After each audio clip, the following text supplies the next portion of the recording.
Accélération très très forte, c'est sans précédent.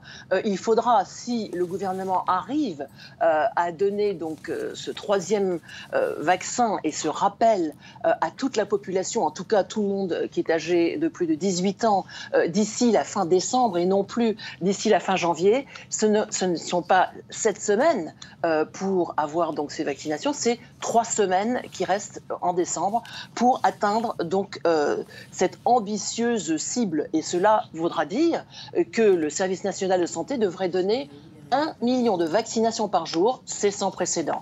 Mais tout cela, effectivement, dans un contexte politique très problématique, très difficile, voire très néfaste pour le Premier ministre, vraiment avec beaucoup de délégations sérieuses contre lui. On le voit dans les sondages, le problème de manque de confiance dans le Premier ministre, et même des gens qui disent qu'ils ne vont plus lui faire confiance et sans doute pas l'écouter pour de nouvelles mesures de restrictions qui seront en vigueur d'ici 24-48 heures, avec 1239 nouveaux cas aujourd'hui d'Omicron, les premières personnes à être hospitalisées avec Omicron. On le voit, un Royaume-Uni qui a un vrai problème.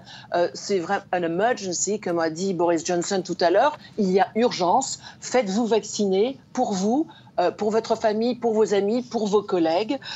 Et le problème pour Boris Johnson, c'est qu'il a participé, on le voit, à la une d'un des journaux dominicaux, le Sunday Mirror, ce matin, lui-même à une fête de Noël, une Christmas party. Donc, problème de crédibilité, d'autorité. Est-ce que la population suivra? Est-ce qu'1 million de personnes pourront être vaccinées par le Service national de santé?